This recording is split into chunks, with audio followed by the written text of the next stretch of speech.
බැංකුවෙන් ලැබෙන පොලි ආදායමට අදාළව විත්හෝල්ඩින් ටැක්ස් එක 10% කැපෙනවා කියලා ඔයගොල්ලෝ දැනටමත් දන්නවා ඇති. ඔයාගේ වාර්ෂික ආදායම ලක්ෂ 18ට අඩු නම් මේ self declaration ෆෝම් එකක් බැංකුවට බාර දෙන්න ඕන කියලා ඔයගොල්ලෝ දන්නවා ඇති. අහලත් ඇති. අද වීඩියෝ අපින් කතා කරන්නේ මේ self declaration ෆෝම් එක ඩවුන්ලෝඩ් කරගන්නේ කොහොමද සහ මේක ෆිල් කරන්නේ කොහොමද කියන එක අපි යම් වීඩියෝ එකේදී හම්බෙමු කොහොමද මේ දේවල් කරන්න කියලා බලන්න. හරි, ඉස්සෙල්ලා අපි Google එකට ගිහිල්ලා මේ සර්ච් කරගන්න ඕනේ. මේකෙදී සර්ච් කරගන්න ඕනේ in Island Revenue Department කියලා. එහෙම නැත්නම් IDR කියලා සර්ච් කරත් හරි. IRD නේ. IRD. in Island Revenue Department කියලා සර්ච් කරාම මෙතන එනවා අපිට in Island Revenue Department කියන එක. මේකේ home එක අපි ක්ලික් කරනවා. ඒ site එකට ගියාට පස්සේ හරි, මේ තියෙන්නේ in Island Revenue Department. ඒ කියන්නේ IRD එක. මේ site එකේ සිංහල දාගමු. සිංහල දාගත්තට පස්සේ තමන්ට ඕන භාෂාවක් දාගත්ත ඉංග්‍රීසි වලින් ඉංග්‍රීසි දාගත්ත ටැමිල් වලින් ටැමිල් දාගන්න පුළුවන්. මෙතන තියෙනවා භාගත කිරීම කියලා. අන්නේ ක්ලික් කරන්න. ඒ ක්ලික් කරාට පස්සේ මේකේ තියෙනවා ආකෘතිපත සහ වාර්තා කියන එක. ඒ ක්ලික් කරන්න. ඊට පස්සේ මෙතන වැටෙනවා රඳවා ගැනීම බද්ද. ඒ කියන්නේ අර හෝල්ඩින් ටැක්ස් කියන ෆෝම් එක ඩවුන්ලෝඩ් කරගත්තා මෙතනින්. ඉතින් මෙතන පොඩි අර අයිකන් එකකුත් තියෙනවා new කියලා. ඉතින් අපිට මෙතන ක්ලික් කරාට පස්සේ මේ බදු අය නොකල යුතු තමයි මෙතන ඉන්නේ. මෙතනින් අපි ඩවුන්ලෝඩ් කරගන්න පුළුවන් මේ ක්ලික් කරාට පස්සේ. එතකොට අපේ ඩෙස්ක්ටොප් එකට නැත්නම් ලැප්ටොප් එකට එහෙම නැත්නම් ෆෝන් එකට මේක ඩවුන්ලෝඩ් කරගන්න පුළුවන්. ඊට පස්සේ මේක print out එක අරගෙන මේක fill කරන්න තමයි තියෙන්නේ.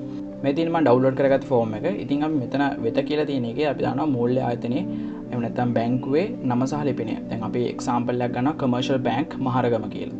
ඔක තමයි ඇඩ්‍රස් එක. ඒකට ඇඩ්‍රස් එකක් තියෙනවනේ. ඒක ඉන්ටර්නෙට් එකේ සර්ච් කරලා මෙතන ඇඩ්‍රස් එක දාන්න බැංකුවේ නම සහ ඒකේ තියෙන ප්‍රදේශය.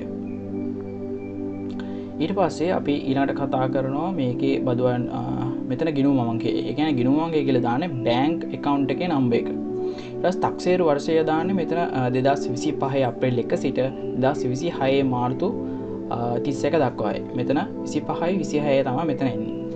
ඊටසේ බදු ගෙවන්න හඳුනාගෙන යයි කියන්නේ ඒ කියන්නේ ටින් අංකය. ටින් අංකය අපිට අපි ඔන්ලයින් හදාගෙන නැත්නම් අපිට මෙතන හිස් තැනක් තියන්න පුළුවන්. ඒක දාන්න අවශ්‍යම නැහැ. ඊට පස්සේ ජාතක හැඳුනුම්පත් අංකය ID කාඩ් එක මේ identity කාඩ් නම්බර් එක මෙතන දාන්න.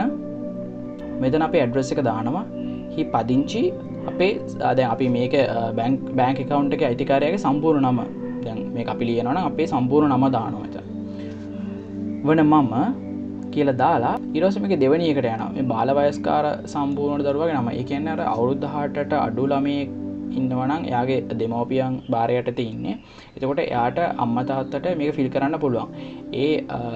ඒක ෆිල් කරන්නේ ඒ ළමයාගේ නම හෝ දාන්න පුළුවන් මෙතන. මෙන්න මේ කියවලා මෙන්න මේ දේවල් කපන්න පුළුවන්. දැන් අපි මම එක්සැම්පල් විදිහට ගන්න මේක. මෙතන මම මගේ බැංක් account එකක් තියෙන. ඉතින් මම මුල්ලේ කපලා බැංකුවේ ආයතනයේ ඉහත ගිණුම් බල නෑ. මට ගිණුම් ගොඩක් තියෙනවනම් ගිණුම් බල කියලා දානවා. මට තියෙන්නේ මේ බැංකේ එක ගිණුමයි commercial bank එක. එතකොට මුල්‍ය ආයතනයේ ඕනෑම ගණිතන පදනේ ඔහුට දාන්න බෑ මට. මේ account එක මගේ. මේ මෙතන මගේ තමයි වෙන්න ඕනේ. කපලා දාලා පවතාගෙන යන සියලුම ගිණුම් සඳහා ගෙවී යුතු පොලියෙන් අතිකාරම් ආදායම් බදු අඩු නොකරන ලෙස මම කාර්මික ඉල්ලා සිටීමේ කියන එක දාලා අද ඩේට් එක දාලා මෙතන තමන්ගේ අස්සන් දැම්මාම හරි.